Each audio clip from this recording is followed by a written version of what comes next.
Assalamualaikum warahmatullahi wabarakatuh.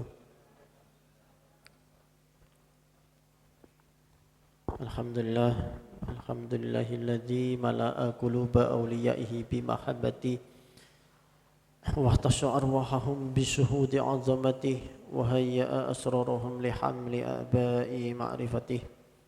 Allahumma salli ala sayyidina Muhammadin abdika wa nabiyyika wa rasulika nabiyil ummi wa ala alihi wa sahbihi wa sallim tasliman biqadri azamati zatika fi kulli waqtin wa hin. Subhanaka la ilma lana illa ma 'allamtana innaka antal alimul hakim. Rabbi shrah li sadri wa yassir li amri wahlul 'uqdatam qawli. Amma ba'du, alhamdulillah para hadirin hadirat, muridin muridat, salikin salikat, kula panjenengan tasih ditakdiraken Allah saged kempal malih, saged kaos malih setelah libur satu pertemuan kanten tasih Idul Adha.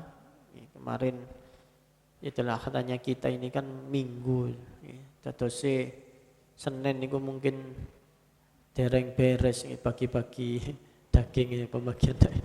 Jadi mungkin kayaknya diliburkan saja. Bismillah, mugi-mugi niki saged terus istiqomah, saged tumakninah, amin Allahumma amin. Lajengaken halaman 339 nggih, leres asik menjelaskan tentang tugas-tugas seorang santri, tugas-tugas seorang murid atau pencari ilmu niku kunci-kuncine napa mawon ya, yang bisa membuat seorang murid atau santri itu ilmunya manfaat. Karena berbeda dengan pendidikan era modern yang selalu meminggirkan etika orang yang berilmu, di Islam itu justru etika orang berilmu, akhlaknya orang berilmu, itulah yang menentukan si murid atau santri ini bakal sukses atau tidak sukses. Apakah ilmunya manfaat atau tidak manfaat? Justru kuncinya ada pada adab dan akhlaknya. Bukan seberapa banyak dia mengumpulkan ilmu. Ya, mengumpulkan ilmu itu penting, tapi kalau tidak disertai dengan adab, etika, tata krama, akhlak seputar ilmu, maka kemungkinan besar ilmunya tidak manfaat. Meskipun sudah mondok 25 tahun, sudah berpindah-pindah guru, kiai dan sebagainya, tidak akan manfaatnya. Maka tugas pertama mengingatkan, review kembali bahwa tugas pertama seorang santri, kata Imam Al-Ghazali di sini, adalah membersihkan nuraninya, membersihkan batinnya dari penyakit-penyakit hati. Itu wajib, tugas pertama. Artinya kalau dia masih menyimpan hasud, iri dengki dan sebagainya, ilmunya tidak akan bisa masuk. Diibaratkan seperti apa kemarin? Rumah yang dimasuki oleh anjing, ya. Malaikat tidak mau masuk. Nah, sama diibaratkan itu hati, tempatnya ilmu itu ada di hati. Kalau hati itu ada najisnya, ada penyakit-penyakit hatinya, malaikat yang membawa ilmu tidak akan mau masuk. Maka harus dibersihkan dulu supaya ilmunya masuk. Tugas kedua bagi seorang santri adalah membersihkan pikiran-pikirannya ketika mencari ilmu itu dari pikiran-pikiran duniawi. Termasuk terlalu mikiri keluarganya. Ya kalau sekedar kepikiran sesaat-sesaat enggak apa-apa. Ini terutama untuk yang mondok-mondok niku nggih. Jadi harus fokus. Jangan sering pulang kalau mondok. Jangan sering orang tuanya ini jemput anaknya dikit-dikit ono acara disusul. Itu akan pengaruh pada hafalannya, pada konsentrasinya. Tugas yang ketiga apa kemarin? Menghormati ilmu. Tawaduk pada ilmu. Termasuk tawaduk pada ilmu, yang penting adalah tawaduk pada gurunya. Menghormati gurunya, keluarga gurunya. Siapapun keluarga gurunya dihormati. Sudah disampaikan kemarin. Termasuk juga menghormati buku, kitabnya. Kitabnya jangan sampai terus diperlakukan seperti buku catatan pedagang atau dodolan. Mari ditulis-tulis diuncalno atau ditindii apa ngoten nggih. Sudah disampaikan kemarin. Adab-adab etika-etika ini penting sekali. Ini yang di era pendidikan modern tidak ada. Bahkan di sekolah-sekolah modern yang mengatakan sekolah Islam belum tentu ada. Ya, ini diajarkan, belum tentu. Banyak kan diajarkan pengetahuan, tafsir, nahwu, bahasa dan sebagainya. Biasanya bisa bahasa Arab, bahasa Inggris, 2 bahasa, 3 bahasa. Tapi etika ilmu, tata krama dalam mencari ilmu jarang sudah. Lepas dari pendidikan modern. Nah, beruntungnya kita, alhamdulillah kita ini masih ditakdirkan kembali kepada apa yang menjadi fondasi para ulama salafus soleh, bahwa di dalam mencari ilmu itu ada pokok-pokok yang tidak bisa ditinggalkan. Salah satunya ya etika-etika ini. Ya. Itu sudah 3 tugas. Nah, sekarang wal wadhifatur rabi'ah, tugas yang keempat. Bismillahirrahmanirrahim. Qala al-mu'allif rahimahullah ta'ala wa nafa'na bihi wa bi ulumihi fid dharain amin. Rabbi yasir wa'in. Wal wadhifatur rabi'ah, tugas keempat dari seorang murid atau santri adalah ayyaktarizal khaidu fil ilmi, yaitu supaya menjaga ngerekso sapa wong kang jeruk-jerukake al khaid, jeruk-jerukake fil ilmi ing dalam ilmu, fi mabda'i ing dalam permulaan, fi mabda'il amri ing dalam permulaane perkara, anil isgha'i saking ningklingake ila ikhtilafin nas marang persulayan atau perbedaan pendapat, an-nasi temriki dimaknani sebagai perbedaan pendapat para ulama. Ya. Jadi tugas keempat adalah si murid atau santri yang masih pemula, ya, masih awam ini, jangan sampai ikut-ikutan atau memperdalam tentang masalah khilafiyah, perbedaan pandangan di antara para ulama. Jangan. Sawa'un kana ma khadha fihi min ulumid dunya au min ulumil akhirah. Sama,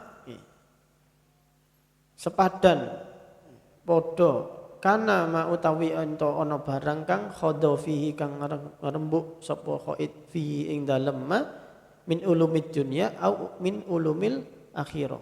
Baik itu perbedaan pendapat atau beragamnya madhab di dalam ilmu dunia maupun ilmu akhirat. Kita tahu kalau Imam Ghazali ini membagi ilmunya itu dengan ilmu dunia, ilmu akhirat.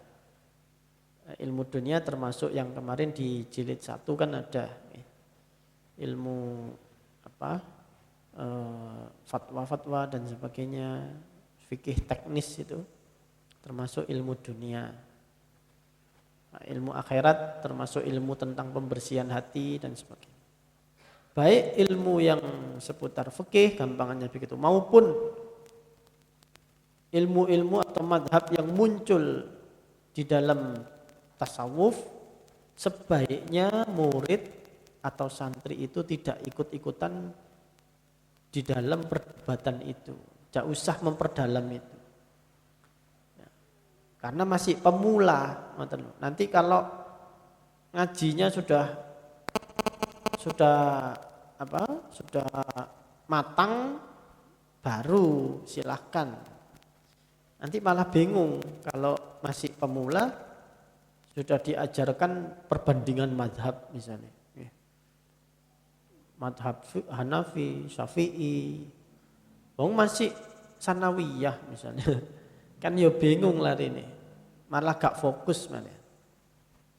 Maka sebaiknya membatasi saja. Kalau Syafi'i ya Syafi'iyah saja, sampai nanti kira-kira sudah tuntas napa niki Safina, Sulam, Takrib, Fathul Qorib, naik Fathul Mu'in, baru nanti kalau sudah Syafi'inya sudah matang, baru sedikit-sedikit mempelajari perbedaan madhab, perbedaan di kalangan para ulama. Begitupun dalam hal ilmu akhirat, dalam hal ini ilmu batin, misalnya orang ikut thariqah, si kait melok thariqat nopo misalnya Qadiriyah, baru berjalan pindah ya, mempelajari thariqat Sadziliyah, kemudian thariqat Satariyah, Khalwatiyah, bingung akhirnya. Nah, untuk permulaan sebaiknya jangan ya.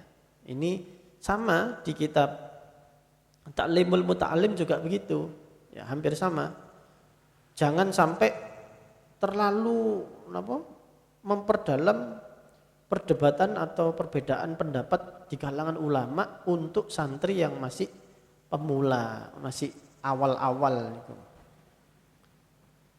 Fa inna dzalika mangko setuhune mengkono isra yudhisu niku mengejutkan ya, namanya bedohake apa zalik aklahu ing akale khaid, akan membuat shock ya, apa niki istilahnya itu shock, pikirannya santri itu akan kaget ya, shock kok ternyata misalnya kalau menurut mazhab Maliki apa niki suami istri bersentuhan tidak batal. Nurun bingung, batal tangga. Akhirnya bingung. Jadi kapan-kapan saja kalau sudah ngelontok Syafi'inya, argumennya Imam Syafi'i apa, madhab Syafi'i imam-imamnya itu apa dasarnya kok kita ini kalau laki-laki perempuan walaupun sudah suami istri itu batal. Itu apa sampai matang, nah baru nanti silahkan fikih perbandingannya, misalnya punya Ibnu Rushd atau siapa itu dipelajari, tidak apa-apa, sudah siap itu. Kalau masih awal tambah bingung, tambah gak belajar akhirnya. Wa yuhayyiru zihnahu, dan akan membingungkan apa khaid ing atine khaid, membingungkan hatinya, was-was akhirnya. Wa yufattiru ra'yahu, dan melemahkan ing penemune khaid. Wa yu'ayyisuhu, lan ngeluasake apa zalika ing khaid anil idraki wal ittilai, saking nemu lan ningali. Jadi akhirnya dia tidak akan melanjutkan menuntaskan misalnya fikih Syafi'inya tidak tuntas akhirnya. Karena dia semakin melebar. Ketemu mazhab Maliki bingung, langsung pindah Hanafi bingung mana? Karena masih pemula belajar Maliki. Lalu ada belum itu masih di kalangan 4 mazhab. Ketemu ambek mazhab Ja'fari, saking Syiah tambah ngeluh mana? tambah meluas. Akhirnya gak tuntas ya. Jadi untuk pemula santri itu harus dibatasi. Sudah fokus saja. Syafi'iyun kalau kita ini di Jawa, di Indonesia ini Syafi'iyun, ya sudah Syafi'i saja. Mempelajari Syafi'i gak mentas-mentas atau berapa kitab itu? 30 kitab dari madhab Syafi'i saja kurang karuan seumur hidup sudah ngelontok kan. Ya mungkin ada sih santri-santri yang memang fokusnya untuk ke bidang fikih ya, ke seperti ustadz-ustadz, kiai-kiai yang ada di lembaga Bahsul Masail itu kan sudah ngelontok kalau minimal membaca 30 kitab Syafi'i itu sudah selesai. Jadi sehingga ketika itu digodok di Bahsul Masail, perbedaan antar madhab itu sudah tidak masalah, sudah bisa mengatasi itu. Nah nanti kalau sudah matang, kalau masih pemula ya jangan, fokus salah satu saja. Bal bagi balik seyugyanya lah ya. Ayud kina apa yento mengukuhkan sebuah khaid awalan ing dalam kawitan at-tariqata ing dalan alhamidata kang den puji al-wahidata kang siji, memilih salah satu saja. Al-mardiyata kang den ridani inda asatidihi, menurut gurunya, apa yang diridhoi menurut gurunya. Jadi yang memilihkan memang sebaiknya ya gurunya, syekhnya atau kiainya, atau kalau dalam thariqah itu ya mursyidnya. Kadang-kadang kalau dalam thariqah itu malah murid itu dapat tambahan riyadoh atau mujahadah itu berbeda-beda antara satu murid dengan murid yang lain. Standarnya sama, misalnya kayak thariqah Qadiriyah wa Naqsabandiyah itu kan la ilaha illallah 165 sama zikir Allah dalam hati 1000 kali. Tapi nanti ada tambahannya, masing-masing tambahan ini beda. Ada yang puasa Senin Kemis, ada yang tambahannya itu pokoknya harus sholat tahajud minimal 2 rakaat saja, tapi harus setiap hari. Ada yang duha,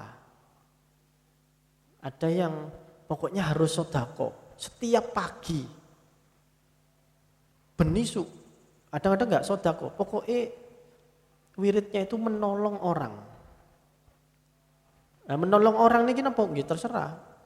Misalnya di pinggir jalan raya nyebrang tiang-tiang sepuh misalnya. Itu kan bantu orang. Pokoknya tiap pagi harus nolong orang. Kudu nulung wong. Ana wong napa nganterno arek cilik apa sebagainya.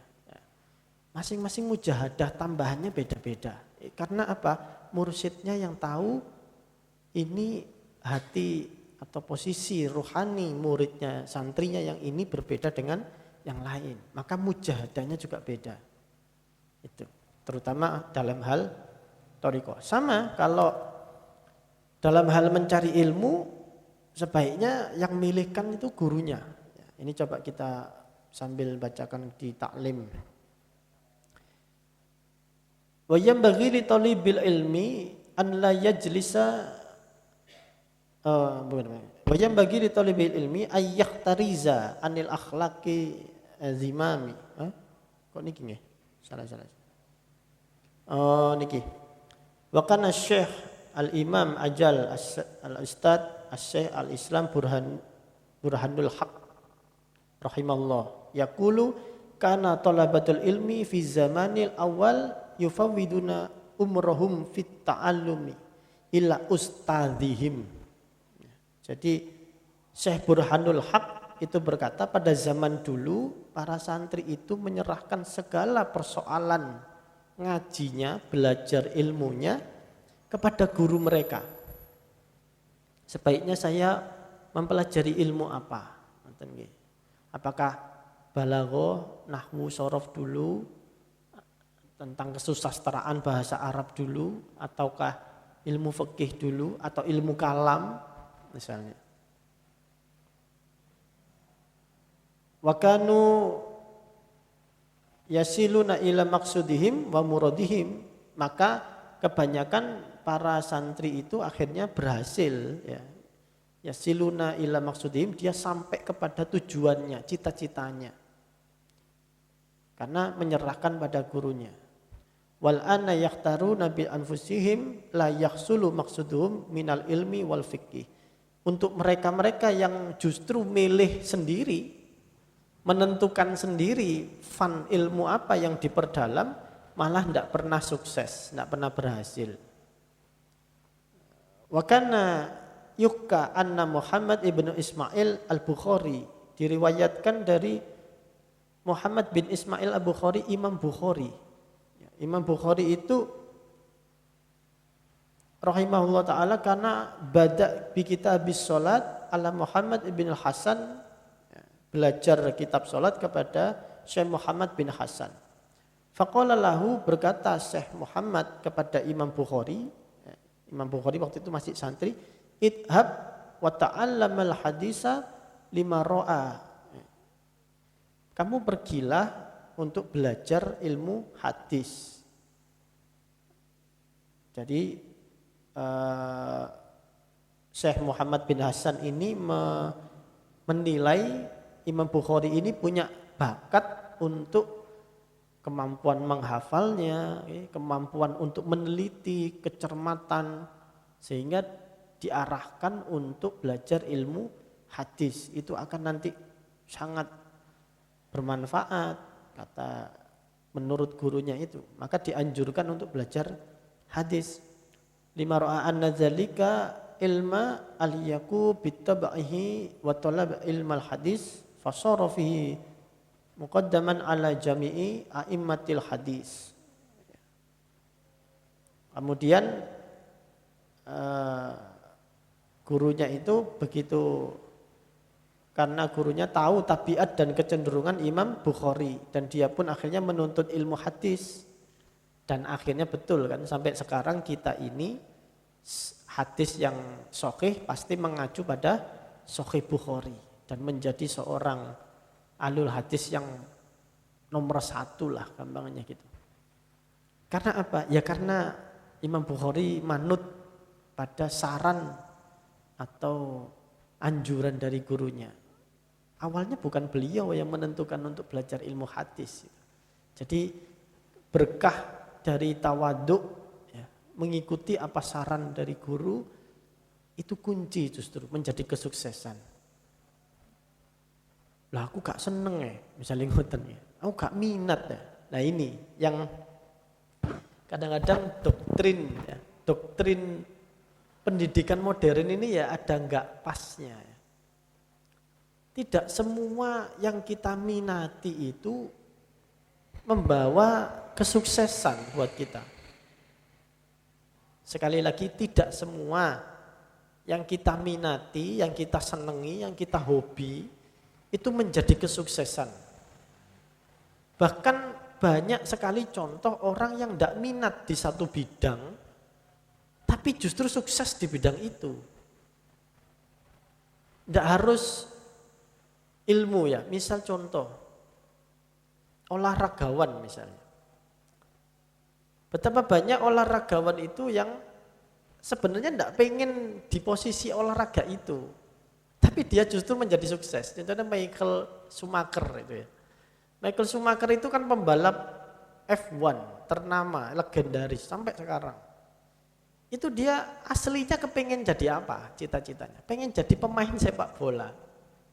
Sampai sekarang waktu dia habis balapan itu kalau diajak main sepak bola seneng dan mainnya bagus. Tapi justru dia sukses di bidang yang bukan dia minat gitu. Dan cerita-cerita seperti itu banyak, baik dalam hal ilmu, baik dalam hal olahraga, dalam hal yang lain. Nah, kita kan sering didoktrin bahwa itu turutilah yang menjadi minat atau hobinya. Tidak seperti itu. Ulama-ulama juga dulu banyak yang seperti itu. Yang awalnya dia nggak minat pada satu fun atau bidang, tapi karena gurunya yang menilai bahwa kamu lebih cocok di bidang ini dan itu manut pada instrukturnya atau gurunya, akhirnya malah sukses, lebih manfaat, lebih barokah di bidang yang dipilihkan. Nah ini ya. Jadi contoh-contoh semacam ini justru sangat banyak, tidak hanya dalam hal ilmu. Bidang-bidang lain itu juga banyak. Dalam hal olahraga, dalam hal sains maupun dalam hal bisnis juga begitu. Bisnis kan kita tidak selalu harus bisnis yang kita senangi. Ada orang sukanya itu makan misalnya. Ya, hobinya makan, ngicipi makan kuliner. Belum tentu dia bisnis kuliner itu sukses kan gitu. Bisa jadi dia hobinya makan, tapi bisnisnya kalau dia bisnis suksesnya itu bisnis misalnya apa? Bertani misalnya begitu ya, perkebunan. Jadi beda, kadang enggak harus nuruti kemauan atau hobi tertentu. Maka sebaiknya minta saran dan mengikuti anjuran dari gurunya, ustadznya, apalagi kalau dalam hal thariqah ya mursyidnya, itulah yang harus didahulukan, itu yang harus dijadikan nomor satu.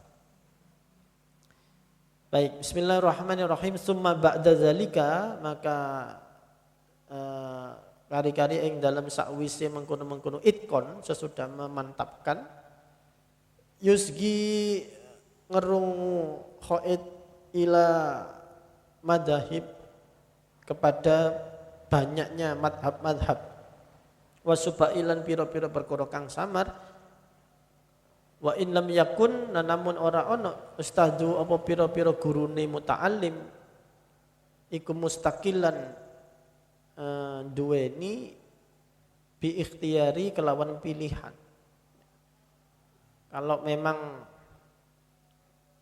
ada bermacam-macam madhab yang itu masih samar bagi si murid, maka sebaiknya ikut guru. Tapi kalau memang ini saran dari Imam Ghazali, kalau memang ternyata gurunya itu sebenarnya tidak bisa memilihkan ra'yihi apa penemu wahidin kang satu, wa innama adatuhu, maka biasanya utawi pengadatannya ustad iku naklul madhahib, ngeriwayatake piro-piro madhab. Lalu kemudian ya ustadznya ini sebenarnya mungkin kok tidak menganjurkan satu madhab, tapi gelender aja, disampaikan semua madhab, disampaikan ke muridnya, tidak memilihkan. Wa makila fiha, lan barang kang den dawuhake ing ma fiha ing dalem mengkono-mengkono, falyahdar mongko becik wedya tolib, waspadalah, hati-hati minhu saking ustad sing kaya ngono iku mau. Wis ngerti murid niki masih pemula kok, masih awam. Kok semua madhab ternyata diajarkan, ya. Baru sanawiyah sudah diajari fikih perbandingan. Wah, ini kurikulumnya ndak pas ini ya. Jadi murid itu yang masih ada tingkatan-tingkatan itu ndak bisa langsung digerojok materi atau kurikulum yang sedemikian banyak, itu ndak mampu. Maka kalau ketemu guru atau ustadz yang seperti ini, hati-hati. Ini diwanti-wanti kita yang sebagai santri. Hati-hati. Fa inna idlalahu, mongko setuhune oleh nyasarake sapa ustad niku iku aksaru itu menjadi dominan min irsyadi daripada petunjuk yang benar. Hati-hati kalau ketemu guru yang seperti ini ya sudah jangan banyak diikuti ya. Fokuskan saja ibaratnya ngoten. Fokuskan saja pada satu fan atau satu bidang ilmu. Karena ya namanya guru atau ustadz kan ya ada yang enggak kompeten misalnya ngoten nggih. Sehingga tidak bisa mendeteksi ini santri-santrinya, muridnya ini masih pemula, harus diajarkan pelan-pelan tapi ada yang langsung digerojok gitu aja. Maka sarannya Imam Ghazali tetap batasi. Jangan diikuti semuanya. Nanti kita yang rugi sendiri sebagai santri atau murid. Fala yasluhul a'ma mongko ora patut al-a'ma sapa wong kang wuta liqaudil umyan marang nuntun wong kang padha wutane. Orang buta nuntun orang buta, enggak enak ini ya. Disindir sama Imam Ghazali, ustadz sing model kayak gini iki sebenarnya padha ae ambek murite ya. Padha-padha buta ae. Lah wong buta kok nuntun wong buta. Wa irsyadihim lan nuduhake apa umyan.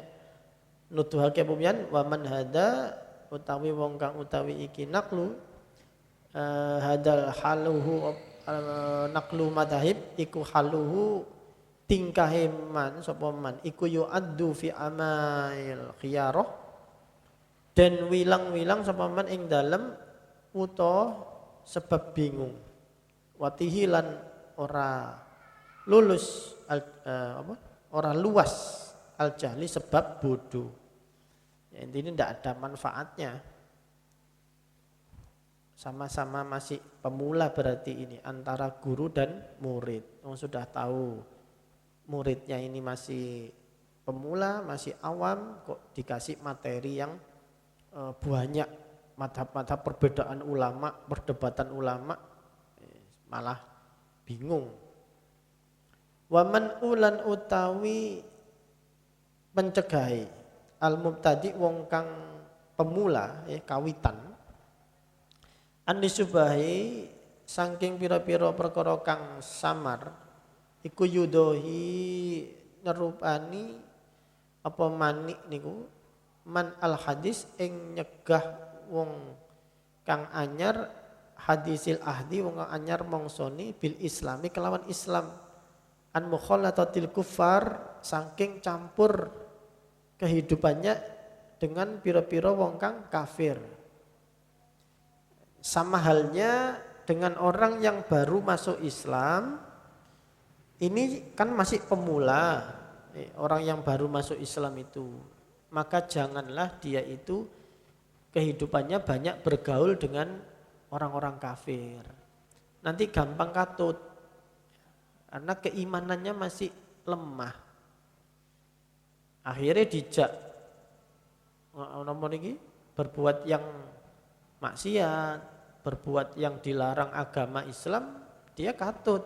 Wong belum tahu hukum-hukum di Islam bagaimana, keimanan juga masih lemah, kok gumbul kali tiang kafir. Maka untuk tahapan pemula ya diamankan dulu. Banyak bergaul dengan orang-orang soleh, banyak ikut ngaji, ikut sholat di masjid supaya keimanan yang masih baru ini terjaga, steril. Sehingga dia nanti belajar, tambah ngerti, sudah kuat. Gumbul sama orang-orang kafir sudah tidak apa-apa. Nah, sama umpamanya kayak begitu. Ya. Murid juga begitu, masih kosong, ya, masih polos. Jangan langsung dicampuri dengan berbagai macam fan atau madhab itu tadi. Akhirnya gak jelas nanti jadi fikih Syafi'i atau Maliki atau Hanafi malah campur-campur. Nah ini malah gak sah nanti ibadahnya. Wa nadbul qawi ilan nadori lan utawi nganjuri al-qawi wong kang kuat ilan nadori marang ningali fil ikhtilafati ing dalem pira-pira persulayan atau perbedaan pendapat iku yudohi khissa nyerupani sapa nadbu khissa ing oleh kegiringi al-qawi wong kang kuat ala mukhalatatil kufar ing atase campure pira-pira wong kafir ya seperti orang yang orang yang sudah kuat itu bergaul dengan orang-orang kafir itu kalau orang yang sudah mantap walihada lan krana iki yudohi yamnaul jaban dan cegah wong sing apa juben niku goci napa niki sapa wong kang ajrih nggih wong kang penakut ajabanu nggih wong sing goci niku lho jaban penakut anitahajum saking maju ala soffil kufar ing atase barisane wong kafir ini dalam konteks perang. Karena itulah kata Imam Ghazali para murid atau para pemula meskipun dia sudah lama Islam tapi kalau penakut ya jangan maju duluan ketika perang di soft atau barisan paling depan. Wayundabu lan den anjurake as-suja'u wong kang kendel lahu marang tahajjum. Kalau yang punya mental kuat baru ditaruh di barisan depan, berani mati. Kalau yang di belakang kan enggak berani mati tapi berani hidup. Berani hidup itu lebih berani daripada yang berani mati. Karena kalau berani mati gampang mau mati selesai. Tapi berani hidup itu justru lebih berani daripada yang berani mati. Karena kalau hidup dia masih menjadi mukallaf. Tapi kalau mati sudah tidak jadi mukallaf. Tidak kena kewajiban-kewajiban, ngopeni masyarakat, ngopeni madrasah, ngopeni masjid kan tidak. Makanya Imam Syafi'i itu kan sempat mengamankan diri ke Mesir, ya, melarikan diri ketika diuber-uber sama Khalifah dinasti Abbasiyah. Sedangkan Imam Ahmad bin Hambal justru menetap di Baghdad, di Irak. Alasannya Imam Syafi'i bukan karena takut, tapi karena ingin melindungi ilmu ini harus ditularkan, harus disebarkan dulu. Ilmunya beliau yang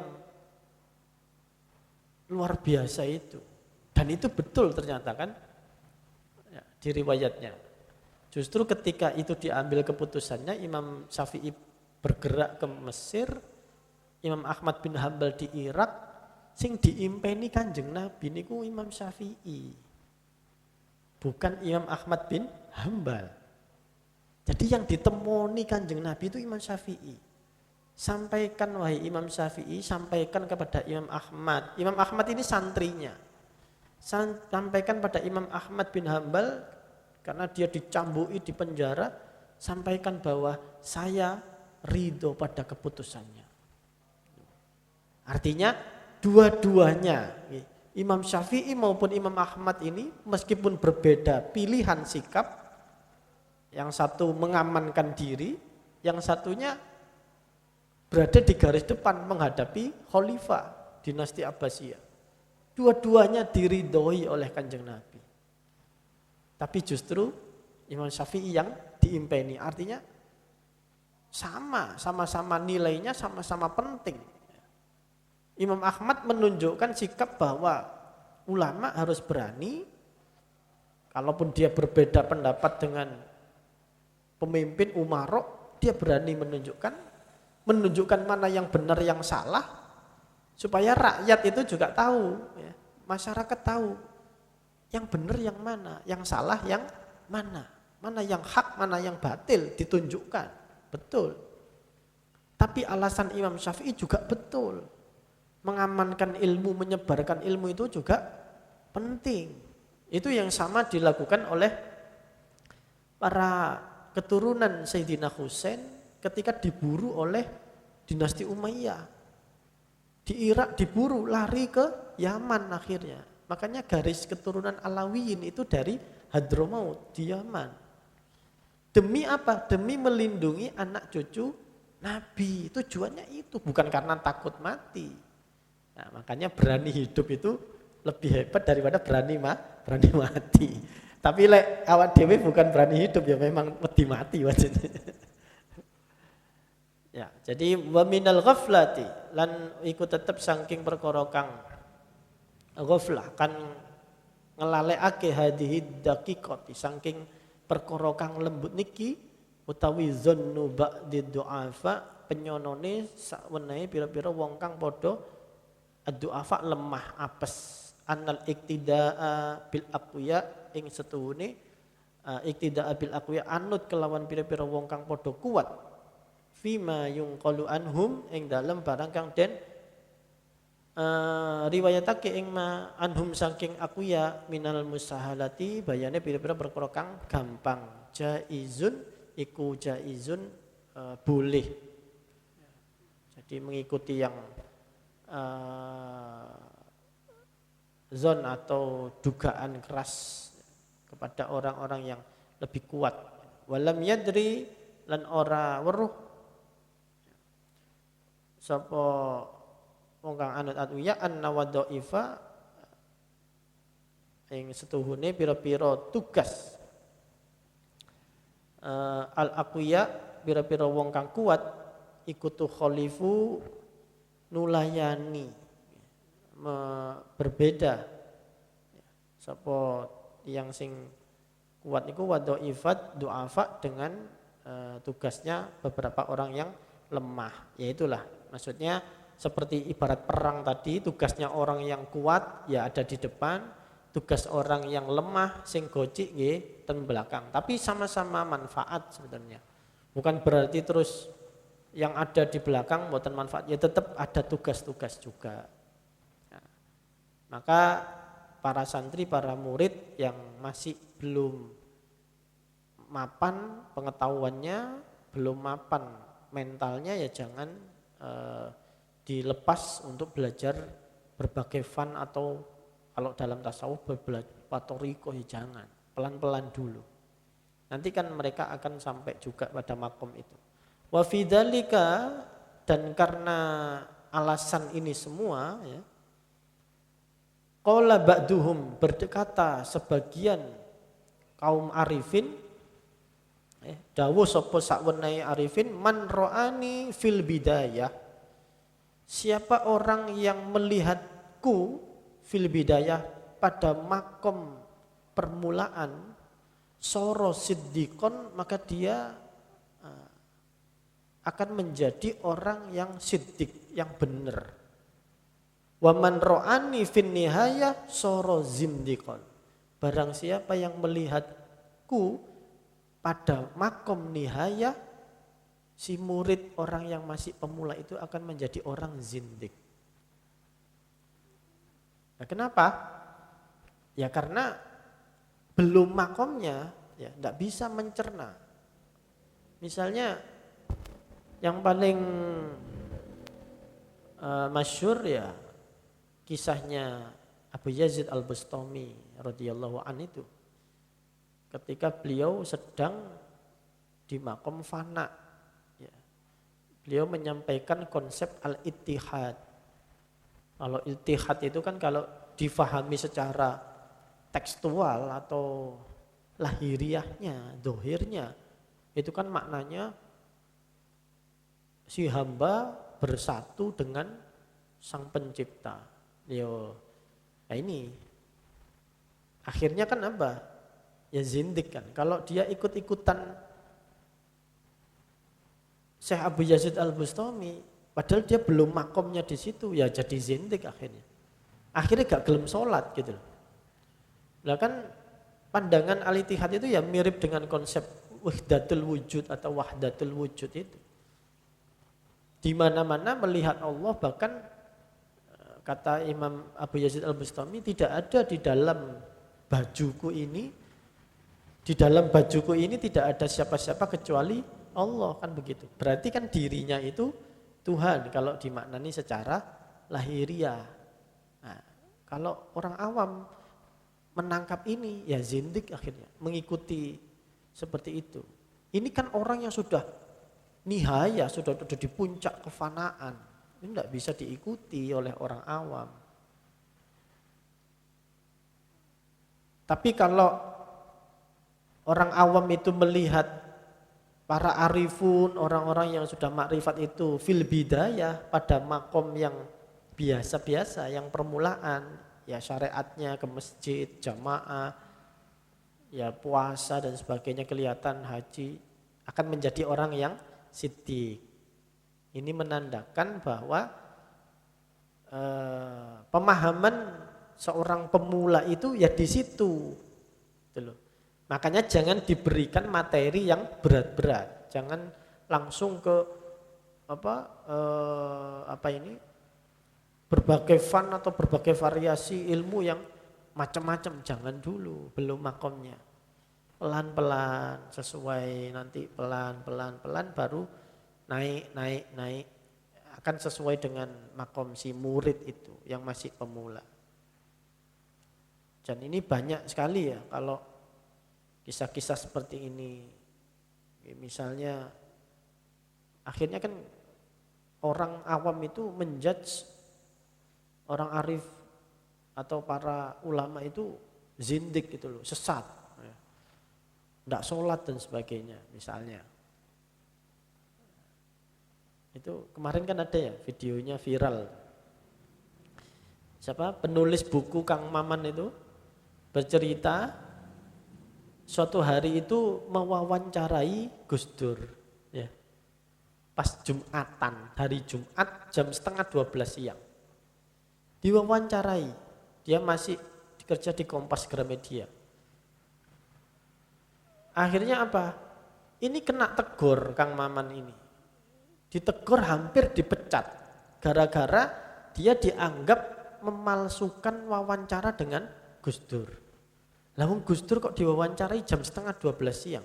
Lalu akhirnya cerita, loh saya itu 11:30 itu tanya ke Gus Dur, Gus jenengan Anda tidak sholat Jumat? Sholat kok katanya Gus Dur, sholat saya di masjid. Tapi itu wawancaranya masih berlangsung. Akhirnya apa? Kang Maman ini kembali ke kantor Kompas Gramedia itu ketemu dengan temannya yang sama-sama mewawancarai Gus Dur. Tapi temannya ini sholat Jumat bersama Gus Dur. Dua-duanya ketemu, saya juga wawancara, loh barusan saya juga wawancara. Dan itu sering diceritakan di share ya. Ada juga misalnya siapa Kiai As'ad misalnya, itu santrinya sering menemui Kiai As'ad itu asar itu kalau sore itu duduk-duduk di depan rumahnya ngawasi santri untuk bersih-bersih nyapu-nyapu halaman pondok rumahnya Kiai. Kiai As'ad itu duduk mulai sholat asar sampai menjelang maghrib ya duduk di situ. Tidak sholat asar. Ada suatu ketika ada santri tanya, Kiai sudah sholat Kiai, maaf ngapunten Kiai. Saya sudah sholat. Di mana? Kok maaf enggak lihat Kiai di masjid tadi. Iya saya sholat di Mekah. Gitu. Jadi pada saat duduk begini ngawasi santrinya itu, ada satu ketika Kiai As'ad itu ya diem saja begini. Kayak mematung gitu. Ternyata ruhnya itu sholat di Mekah. Ya ini nggak bisa diverifikasi secara ilmiah ya, nggak bisa. Kalau jenengan nggak percaya ya nggak apa-apa, gitu loh. Ya, kepercayaan itu kan nggak bisa dipaksa. Tapi untuk ulama-ulama yang memang arif billah, hal-hal seperti ini kan akhirnya nggak bisa diikuti santrinya, gitu loh. Kalau santrinya masih pemula, makanya hanya santri-santri yang sudah khusus, ya sudah senior yang dijelaskan itu sama Kiai As'ad. Kalau yang santrinya masih pemula, yang ngertinya kayak As'ad itu duduk di situ, dimulai asar sampai menjelang maghrib, sampai maghrib itu ngawasi santrinya nyapu-nyapu. Padahal sudah sempat sholat asar. Ya cerita-cerita semacam ini kan kalau orang yang sudah sufi betul ya banyak, biasa. Orang yang wusul itu mengalami hal seperti ini biasa. Nah cuman untuk tahapan santri yang masih awal, ya, atau kita yang masih awam, ya tidak perlu belajar tentang karomah seperti ini, tidak. Hanya sekedar tahu sajalah, tapi tidak usah diperdalam atau ingin diamalkan, jangan dulu. Tidak bisa mengamalkan, akhirnya pura-pura sholat ya, ngaku-ngaku sholat, padahal zindik. Nah ini, jadi qala ba'duhum man ra'ani fil bidayah sara siddiqon wa man ra'ani fin nihayah sara zindikon. Karena memang belum makomnya, belum tingkatannya. Idin nihaya karena makom salik yang sudah di puncak ya, di pungkasan itu ikut tarudul amal balekake apa amal ing pira-pira amal ilal batini marang batin. Karena amaliyahnya yang mengedepan itu sudah batin sifatnya, seperti kayak As'ad tadi. Sudah lebih dominan ke batinnya. Wa taskunu lan dadi anteng al jawarihu apa pira-pira anggota tubuhnya lahiriah.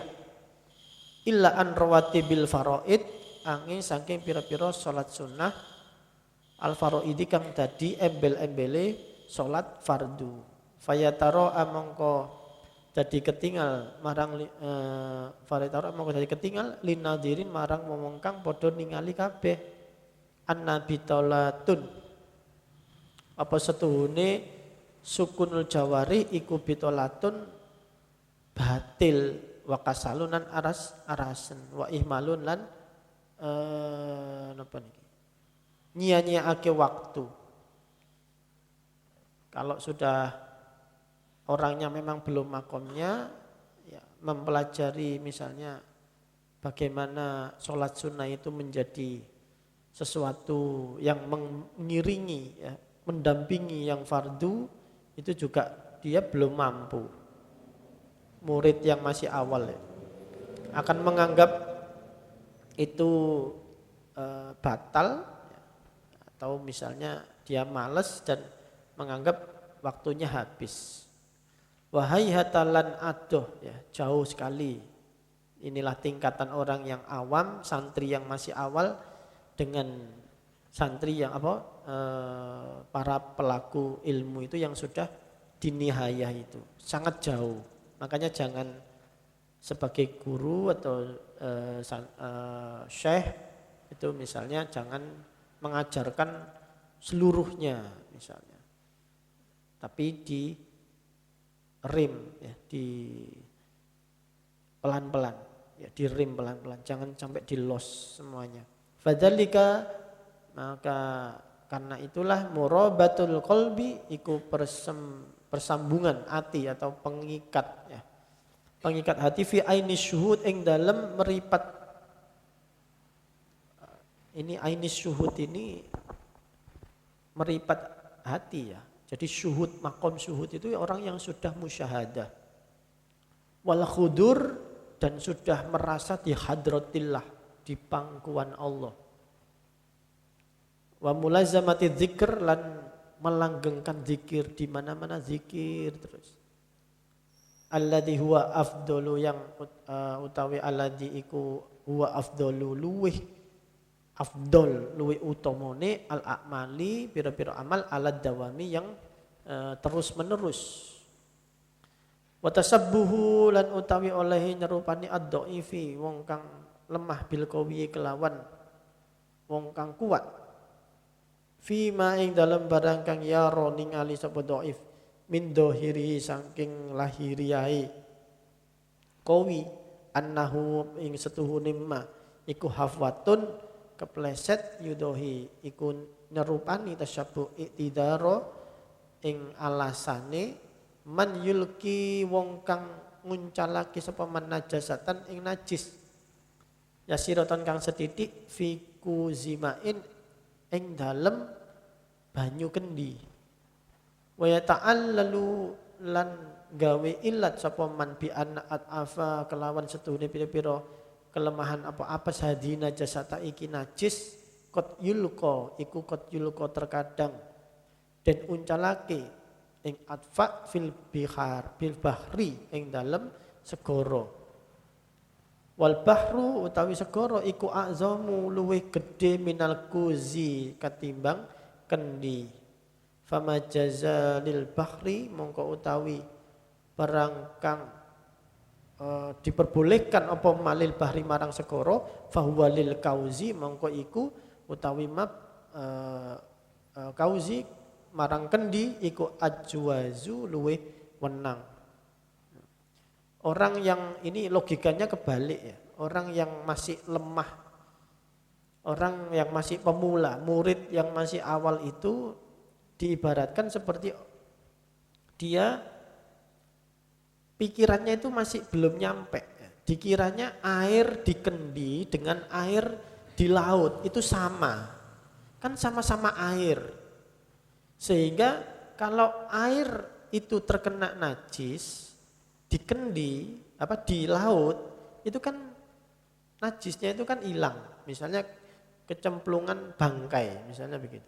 Kan air laut itu tetap suci misalnya. Lalu disamakan dengan air di kendi atau di ember kecemplungan bangkai atau kena ain najis. Berarti air ini enggak apa-apa yang di ember atau di kendi. Lah kan enggak bisa. Dia enggak tahu bahwa air laut itu jumlahnya banyak, lebih dari 2 kula.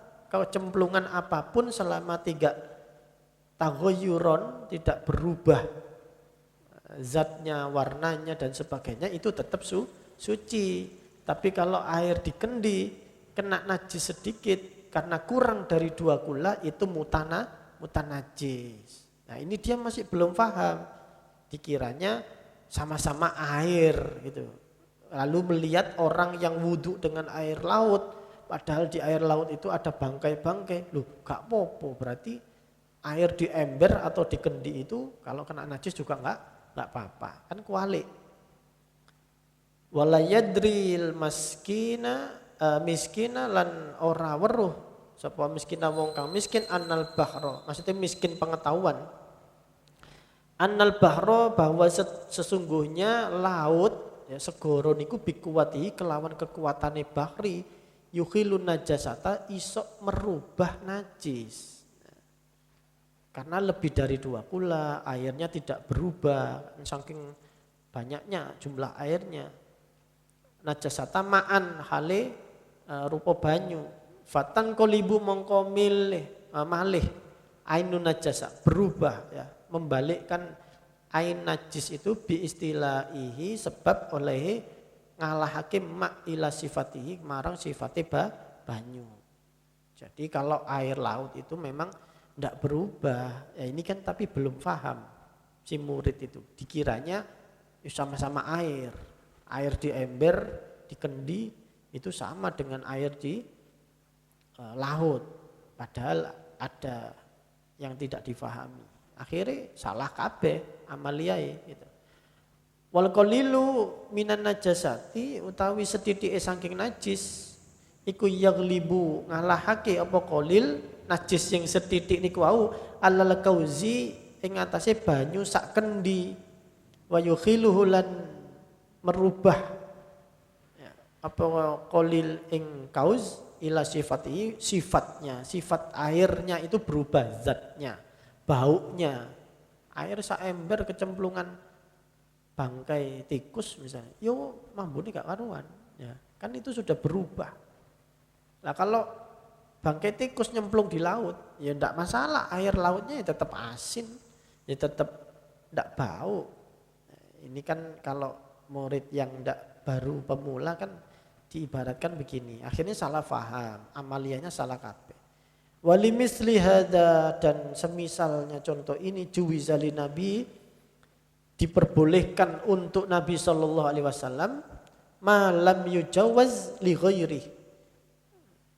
Karena argumentasi seperti ini maka diperbolehkanlah Nabi itu hal-hal yang untuk orang selain Nabi itu tidak boleh. Kan ada beberapa hal yang itu buat Nabi boleh tapi buat kita tidak boleh. Ada juga sebaliknya buat kita boleh tapi buat Nabi tidak boleh. Itu karena beda makom memang. Hatta ubikhalahu hingga den wenangake diperbolehkan lahu marang Kanjeng Nabi uniswatin apa itu 9 perempuan, 9 istri, boleh. Idkana lahu krono ikut tetap kedua Kanjeng Nabi minal kuwati bayani kekuatan ma yata'adda barang kang merentek minhu sifatul adli saking ing ma apa piro-piro sifate adil ila nisaihi kepada istri-istri Nabi, karena Nabi itu segoroe keadilan. Segoro keadilan. Nabi kok ora adil? Kita ini kalau sampai meyakini Nabi tidak adil itu keimanan kita itu cacat ya. Jadi menyifati Nabi saja tidak adil, keimanan kita cacat. Nah, Nabi itu segoro keadilan. Maka jangankan cuma 9 istri, seandainya diberikan seperti Nabi Sulaiman 1000 atau lebih dari 1000 istri pun Kanjeng Nabi bisa adil, beda sama kita. Makanya jangan coba-coba bapak-bapak nikah lebih dari satu kali. Menang, ibu-ibu menang di sini. Nanti kapan-kapan ada dalil buat bapak-bapak. Jadi inilah contoh ya bahwa apa yang belum makomnya itu ya tidak bisa disamakan dengan yang bukan makomnya. Itu misalnya Nabi dalam hal istri, kita nggak boleh, kita maksimalkan 4 itu ya. Jadi Nabi 9 bahkan kalau dihitung total bisa sampai 11. Ada yang riwayat lain kan 11. Wa in kasurat senajan akeh apa nisa wa amma ghairuhu lan unapun utawi liyane Kanjeng Nabi fala yaqdiru itu tidak akan mampu ala ba'dil adli bahkan untuk adil yang setengahnya adil ae koyo-koyo akeh sing gak mampu. Nah, ngoten nggih. Kita ini harus sadar diri. Adil nang ngene anak ae kok angel arepe nambah bojo kan ngono. Kok cek kemelindi ya. Wis ta siji gak ngentekno. Bal yata'adda nggih balik merentek menghitung ama bainahunna ing barang kang ing dalem antarané nisa minad dirori bayane gawe melarat mendatangkan mudarat ilaihi marang ghairi. Justru kalau kita meniru Kanjeng Nabi malah akan mendatangkan mudarat. Karepe niru sunnah Nabi, nulung janda-janda. Tapi nulungi janda, bojone njaluk pegat, malah dadi janda bojone kan gitu. Jadi malah mudharatan. Itu karena saking apa? Saking tidak bisanya ya, kita bukan makomnya. Hatta yanjarra ila maksiatillahi ta'ala sehingga ketarik kita ini sapa ghair itu marang maksiat kepada Allah karena kita mendolimi istri tadi yang enak rukun-rukun, anteng, tumak nina, gara-gara ketekan rondo teles, rondo suge, karepe nulung karepe, tapi malah bojone sing wis 15 tahun mendampingi malah ucul. Nah, ini kan malah berbuat zolim tambahan akhirnya berbuat maksiat karepe niru sunnah. Wong sunnah kok dikejar, sing wajib sik niku lho. Jadi maksiatillahi ta'ala fi talabihi ridhohunna ing dalem nuprih apa ghair ing ridhone nisa. Fama aflaha man qasal malaikata bil haddadin mongko ora bejo ala fama aflaha ora bejo man qasa sapa wong kang ngukur sapa man al malaikata sapa malaikat bil haddadin marang kelawan pira-pira tukang pandi besi. Ya kan enggak makomnya ngukur malaikat itu nggih gampangane misalnya nggih diberi tugas-tugas, nggih kongkon-kongkonan dan sebagainya. Tapi jangan disamakan dengan orang pandai besi. Kan juga makome gitu loh. Nah, sama kayak kita ini ojo sok-sokan kayak gitu ya Imam Ghazali. Ojo sok-sokan mengatasnamakan niru nabi padahal ya kita ini jauh ya. dalam hal itu, dalam hal misalnya napa niki poligami atau dalam hal tertentu kita ini tidak bisa seperti Nabi dalam hal tertentu. Jadi kata siapa kita harus meniru Nabi dalam segala hal, gak bisa. Kanjeng Nabi dahare dengan 3 jari itu kan makan kurma lah. Kalau mangan soto kan yo gak bisa. 3 jari dagingnya sampean pundut bisa. Tadi itu kuahe melok sopo kan.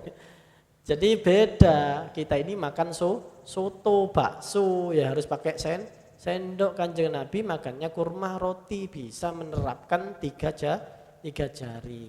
Ya, jadi ada hal-hal yang memang kita berbeda, sedikit berbeda dengan Nabi gitu loh. Memang tidak apa-apa, tidak semuanya itu wajib kok, tidak semuanya harus diikuti. Mana yang bisa diikuti ya diikuti, yang tidak ya tidak. Kalau sunnah hal-hal seperti poligami semangat itu orang-orang. Sunnah Nabi nulung janda, tapi sholat wengi Kanjeng Nabi itu kakinya sampai bengkak. Kok gak pernah sunnah Nabi tahajud kakinya sampai bengkak. Ya kan sunnah Nabi juga gitu. Ya memang ada. Kita ini lebih sering ngikuti nafsu ya, memilih berdasarkan nafsu kita sendiri. Kita gak kroso. Padahal itu nuruti nafsu, tapi berbalut dengan sunnah Nabi. Maka kembali lagi ya, wadifah yang keempat ini, pilihkan pada gurunya, mintalah pilihan. Minta istikharahkan gurunya. Jangan istikharah sendiri. Ya. Jadi almarhum Abakula Mbah Masyudi dulu juga sering kalau bingung istikharah sendiri kok yo gak mantep, ya ke kiai. Dulu ada di Gus Mukhlas atau ke siapa, ya minta saran. Jangan diputusi dewi. Kita harus sowan ke kiai siapa, minta dipilihkan. Sing sae pun dia. Karena apa? Guru kita, kiai kita itulah wakilnya Allah. Kita tidak bisa berinteraksi pada Allah. Ya Allah ini yang baik yang mana? Kita tidak tahu. Maka mintalah saran pada yang alim, yang lebih dekat kepada Allah. Minimal kalaupun itu salah ternyata, umpama lu gak pas ya, minimal kita sudah dapat barokahnya karena tawaduk pada pilihan Allah, pilihan guru. Wallahu a'lam bishawab. Mudah-mudahan ada gunanya, ada manfaatnya. Saya minta maaf kalau ada kata-kata yang kurang berkenan. Mudah-mudahan ada nurnya, ada hikmahnya, ada sirinya, membuat kita tambah mantep, tambah mancep dalam meneliti ilmu ini. Tidak asal-asalan, tapi justru etika, akhlak, adabnya harus dikedepankan. Itu yang justru yang harus kita tekankan. Karena banyak zaman sekarang mulai kehilangan etika dalam adab tata krama dalam mencari ilmu.